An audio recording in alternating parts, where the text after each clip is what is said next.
Hey guys! Diba paiba? Tarbet wala sa aking vlog. So, today is past 3 o'clock in the afternoon here in Lapland. So, kakatapos lang ng shift ko. My shift is 7 o'clock up to 3 o'clock. So, opening ako. Dapat talagang shift ko ay 9 o'clock pero pinapasok ako ng maaga. Yun. So, kaya nag 7 o'clock ako. Then, kahapon, tsaka nung Sabado is my rest day. So, yun yung rest day ko na dalawa for last week. So, ngayong week na to, ang rest day ko ay dalawa ulit. It's Thursday and Wednesday. So, dito kasi, every week dapat meron kang dalawang day off. So, may sasakyan. Ayun. Muntik na akong madulas doon. Ang dulas ngayon. Hindi kasi ako naka-spike. Buti na lang talaga na na-balance ko pa yung sarili ko, guys. Ayun. So, guys, marami pa rin kasi nagko-comment sa vlog natin, no? Kung ano yung agency ko papunta dito sa Finland. So, guys, yung agency ko papunta dito sa Finland is yung Edistaff Builders. And then, nung last Saturday, nakasama natin sa live interview yung aming consultant. So, si Sir Ryan. So, he is one of the consultant of Edistaff Builders. And siya yung humahawak nung utility worker, service worker, tsaka kaming store worker. Okay. So, by the way, guys, di ba, if ever na yung mga position na hiring ngayon sa Edistaff Builders is sa tingin nyo hindi kayo pasok or hindi kayo nakapasok or hindi kayo natawagan, pwede rin naman kayong mag-try na mag-apply sa ibang agency. So, nakikita ko kasi ang dami pang naghahanap ng mga applicant sa ibang agency. Pero, kaya lang, hindi nga siya pa Finland. Pero guys, Europe pa rin naman. Country pa rin, part pa rin ng Europe, yung country na nag-hire sila. So, may mga nakikita ako like housekeeping, meron sila like store warehouse worker. So, para din yung sa sales. Tapos, may nakita pa ako na ngayon may nakita ako bago ako mag-vlog. Nakita ko nag-hire sila ng factory worker. Yan. So, may mga skilled worker pa. Pero, meron din naman ngayong hiring kay Edistaff Builder. So, ipopost ko yan dito sa video natin. Kung ano yung mga updated hiring kay Edistaff Builders. Si Mayu. Kita ko si Mayu papaalis. And then, ilalagay ko rin dito yung mga naghahanap pa ng mga aplikante papunta sa iba't ibang bansa ng Europe. Pati kung ano yung mga position. So, mamaya, pag uwi natin, tuloy natin yung vlog natin. So, pag uwi natin sa bahay, pag-usapan natin yung mga agency na nangangailangan ng mga Pilipino papunta sa bansa ng Europe. By the way, guys, di ba naturo na rin namin ni Sir Ryan dun sa live kung paano nyo ma-check kung legit yung isang agency bago nyo applyan. So, pinakamaganda kasi bago kayong mag-apply, bago kayo magpasa, search nyo muna sa DMW kung yung permit ng agency ay still license pa siya. Kumbaga, active pa yung license niya. So, punta lang kayo sa www.dmw.gov. So, doon, makikita nyo na doon na may pagpipilian kung paano ma-check kung ang agency ay meron pa ring permit or license pa rin siya to operate. So, ganun guys. Kahit ang Edistaff Builders, pwede nyo siyang i-check kung may license to operate pa sila, no? So, lahat, hindi lang po pa Europe. Lahat ng country or lahat ng agency na a-applyan nyo, mas maigi pa rin na nagsisearch tayo at nagche-check kung license pa rin siya to operate. And guys, so nandito na tayo sa bahay. So, tuloy natin yung vlog natin dun sa baba.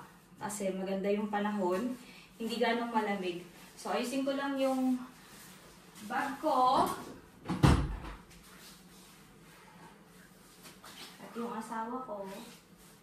Wait lang asawa.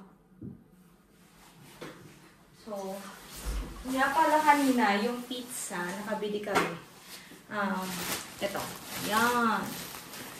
Tignan nyo ito guys. Ito kasi, nandun to sa parang, kung tawagin namin banhat, or yung, paano ba yun? Siya yung mga stock dun sa aming mga frozen goods. So, nilalabas yun kapag ka, yung tawag dito, nilalabas namin yung mga frozen good na stock kapag ka, siguro Saturday, yun, nagagan kami. Since si Elaine, kahapon, naglagay siya ng mga stock na banhat or luma kung tawagin. Nakita niya, yan, may mga sira lang. So, ito, hindi na siya nilalagay kung minsan. Kasi, syempre, kung ikaw bibili, hindi mo kukuhanin yung may ganito. Pero, wala siyang sira talaga. So, nagkakalaga to ng 6 euro. Kapag ka ganito, nadi-discount namin ng 50%. So, naging 3 euro mahigit na lang siya. Ganon din tong isang pizza na to. Yan. So, ito lang siya, guys. Yan, oh. Yan. May sira lang siya dyan. So, ito, nabili lang din namin ng 50%. So, parang nasa, ano lang siya mahigit. 3 euro. Or 1 euro ata. Oo, tama 1 euro kasi ang normal price niya is 3 euro mahigit. So, 1 euro mahigit na kasi 50%. Tapos, baboy. Yan. Yan yung baboy dito. Nagkakahalaga to ng 10 euro and 28 cents. Ang per kg niya is 8 euro and 79 cents. Tapos, ito, itong mga mandarin na to, nabili ko lang siya ng 77 cents kasi, ano na siya, parang hindi na magdi-deliver. So, hindi naman siya pwedeng ihalo kasi nga, hindi sila magkapareha. So, kinuha ko na lang kasi okay naman yan. May green pa nga, ibig sabihin, hindi pa ganun hinog.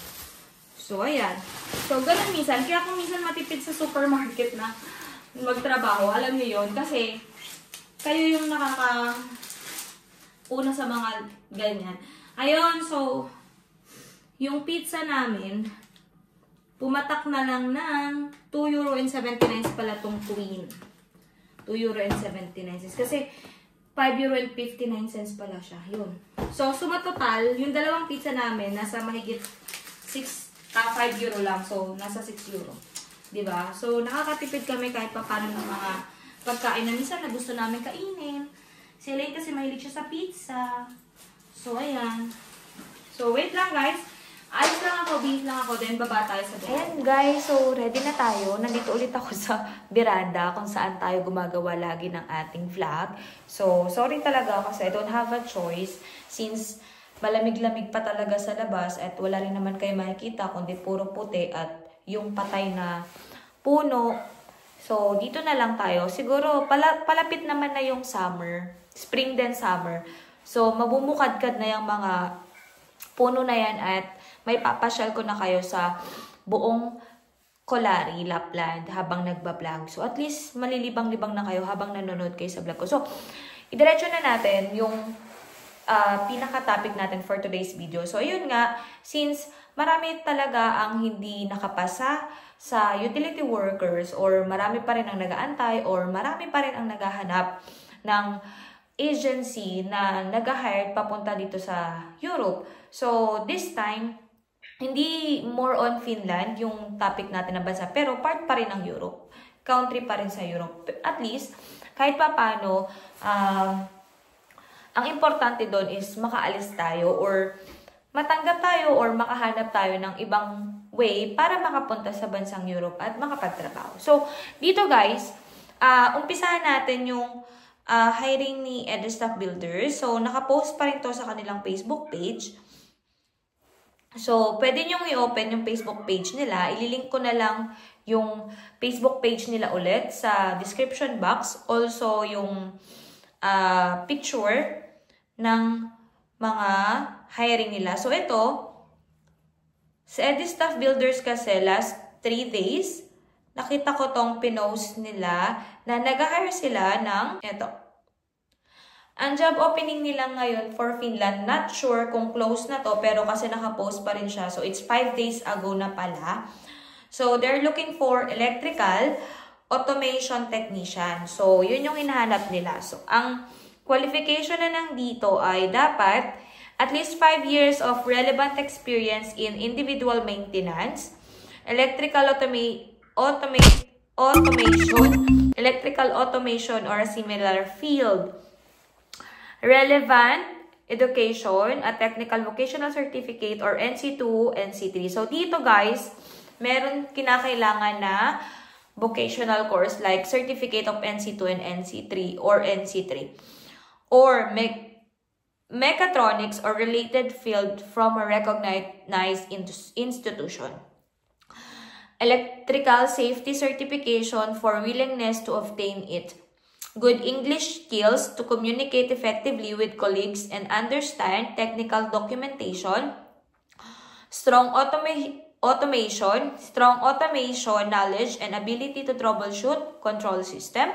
Ability to work both independently and as a part of a team. So, yun yung qualification ng electrical automation technician job openings for Finland. At kung alam nyo or kung isa kayo dito, so apply na kayo sa EduStaff Builder. So, yan yung nakita kong hiring for Finland. Then, kung wala naman kayo doon sa nabanggit ko, may nakita kasi ko na nakapost din sa Peridot International Resources Incorporated. So, yung agency nila ay Peridot International Resources Incorporated. So, ito, alam ko, legit siyang agency. Pero, disclaimer pa din, do your own research. So, paano ba mag-do your own research? Puntahan nyo yung Facebook page nila. Ililink ko din yung Facebook page nila sa description box. At syempre, puntahan nyo yung DMW at i-check kung meron pa silang license to operate. Okay? So, mas mainam pa rin syempre na mag-double check tayo. So, eto naman, bound for Hungary.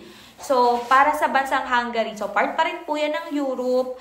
At ang hinahanap nila ay 50 na technician. So, 50 na technician. Ang qualification na nandito ay male or female, minimum height of 160 cm, vocational graduate in technical course, at least 1 year experience as mechanical in manufacturing company, can read technical drawing, good in English communication skills. So again, they're looking for technicians. So 50 technicians bound for Hungary country.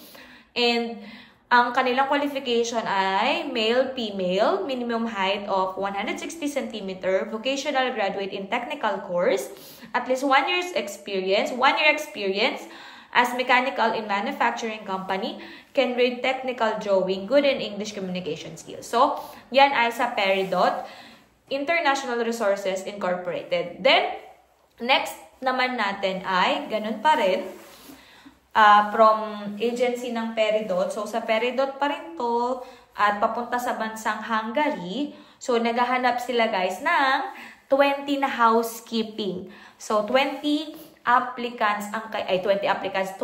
na person ang kailangan nila para sa bansang Hungary at ang position ay housekeeping. So, ano nga ba yung qualification? With hotel experience preferably,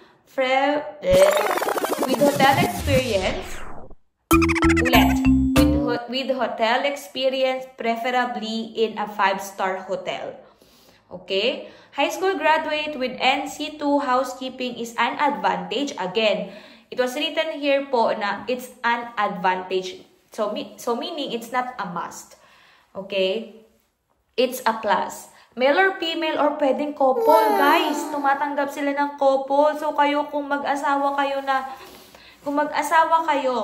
na gustong mag-abroad at parehas kayo ng experience na housekeeping, applyan nyo na to guys. Bihirang-bihira yung ganito na couple yung kinukuha. So, minimum height requirements is 165 cm and of course, always good in English communication skills. So, hindi naman kailangan fluent but you can understand some of the English language. Yun. Siyempre, paano nga naman kayo magkakaintindihan? So, kung mapapansin nyo dito, walang training about the language of Hungary. So, walang ganon, unlike sa Finland. Again, housekeeping, 20 person yung kailangan. With hotel experience, preferably in 5-star hotel. Nabubulol ako doon sa preferably in a 5-star hotel. High school graduate with NC2 housekeeping is an advantage. Male or female couple. Minimum height is 165 cm. At good in English communication skills. So, kung kayo yan, guys, pasahan nyo na to sa Peridot. Next, ito pa. Peridot International Incorporated again. They're looking for 15 kitchen helper. 15 persons of kitchen helper. So, qualification, male. Male lang siya, guys. So, high school graduate or vocational graduate. Must have at least 1 year experience in catering. Knowledge in food preparation, knowledge in cleaning the kitchen, washing the dishes. Nabubulol ako kaganina pa. Again, knowledge in cleaning the kitchen, washing the dishes, and other kitchen equipment utensils. Minimum height limit is 160 cm with driver license B. So, code B siya. Good command of English. So, ayan, ulit, they're looking for kitchen helper. So, 15 na kitchen helper ang kailangan ng Peridot para sa bansang Hungary. So, ang qualification nila ay male, high school graduate or vocational graduate, must have at least 1 year experience in catering services, knowledge in food preparation, knowledge in cleaning the kitchen, washing the dishes, and other kitchen equipments or utensils, minimum height of 160 cm with driver license and good command of English.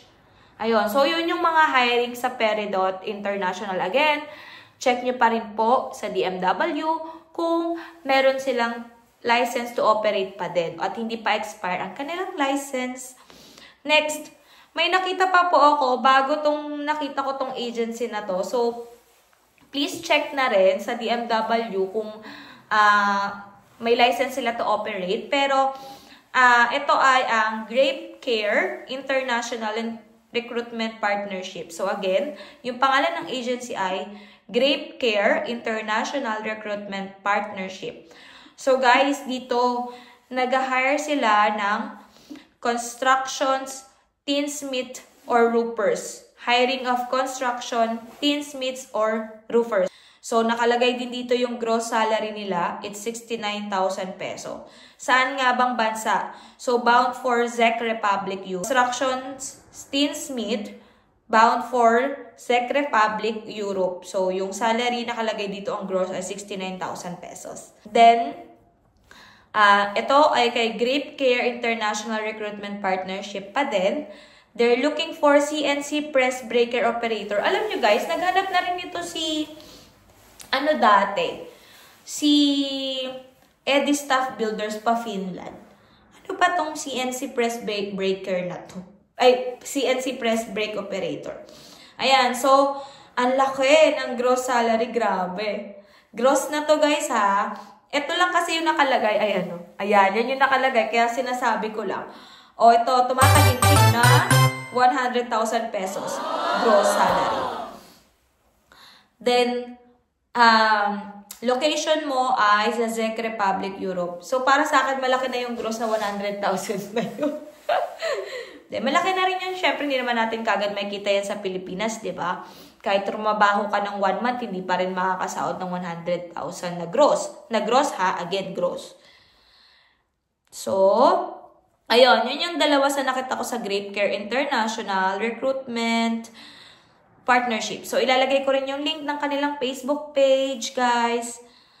And, kayo po ay isa sa mga nabanggit ko na may position na ganon is, why not to try? Try lang natin, di ba? Wala namang masama kung magpapasa tayo since wala pa rin naman open for Finland at sa ibang agency. So, ito yung open. So, try natin guys. Kasi, minsan, yung inaakala nating hindi tayo para doon, yun pa yung binibigay ni Papa God. ang galing nga, mag-i-ski siguro yung kapitbahay namin. Kasi ang sarap mag-ski ngayon guys kasi hindi ganong malamig sa labas. Ayun. So, nabanggit ko lang. Ayun. So guys, gusto ko lang pala magpasalamat sa lahat ng nanood ng live interview ko with the consultant of Edistop Builders with Sir Ryan Sangalan. At maraming salamat sa mga taong sumusuporta sa akin, nagsusubscribe, at patuloy pa rin na nanonood sa mga vlog ko. At sa mga taong nanonood sa vlog ko, maraming salamat kahit hindi kayo nagsusubscribe. Okay lang din po kasi my purpose lang din is also to give information. Pero syempre, kung gusto niyo pong mag-subscribe, pa-subscribe na din. So, please do subscribe my channel. Please do share and like my videos para marami pa tayong kababayan na matulungan na gusto makarating sa bansang Europa. At gusto rin makatulong sa kanilang pamilya, kaya gusto maging OFW guys. At maraming salamat sa mga magagandang comment na nare-receive ko. So, thank you so much kasi nakakataba ng puso na nababasa ko na ang ganda daw ng content ko at marami akong natutulungan at nakakapagbigay ng information. Kaya nga guys, kung minsan nakakaano din nakakaano ba, yung ba parang nakakatuwa na naghahanap pa rin ako ng mga posibleng posisyon na hinahire papunta dito sa Europe para din mabigay ko pa yung information sa inyo, no? At marami rin akong mga kinakausap na ipapa-live interview natin yung kanilang mga experience going here in Finland at yung mga position nila at saan sila nag-apply na agency at ano yung trabaho nila dito at paano yung journey nila papunta dito sa bansang Finland, no? So, ayun guys, so maraming salamat talaga. So, please, again, please do subscribe my channel, like and share, and lagi ko nga sinasabi guys, kapag po tayo ay nag-a-apply or kahit hindi tayo nag-a-apply sa araw-araw na ginawa ng Diyos, surrender natin lahat ng plano natin kay Jesus, kay God. Surrender all your worries to God. Surrender nyo yan lahat sa Kanya kasi kapag siya na ang nagplano, lahat smooth yan. So, minsan din, huwag tayong malulungkot kung yung sinurrender natin kay Papa God, kay Jesus, is hindi yun yung binigay niya or hindi niya binigay kahit na sinurrender nyo. Meaning, matuwa pa rin kayo, be grateful pa din kasi ibig sabihin may iba siyang plano para sa inyo. Kung minsan, hindi niya tinutuloy yung plano mo kasi para iligtas ka niya. So, ganun yun. So, katulad ko, ang ginusto ko ay bansang Japan. Hindi niya yun tinuloy para sa akin. Hindi niya binigay. Pero, mas maganda pa pala yung ibibigay niya sa akin, which is yung bansang Europe, yung Finland, guys. So, ayun, ilalagay ko rin pala dito yung mga nagpapa-shoutout. So, shoutout and thank you sa panonood nyo sa akin, sa mga kapwa ko OFW sa iba't ibang bansa. Maraming salamat sa panonood sa aking vlog. So, thank you so much po. So, see you on my next vlog. See you on my next live interview. Hey pa!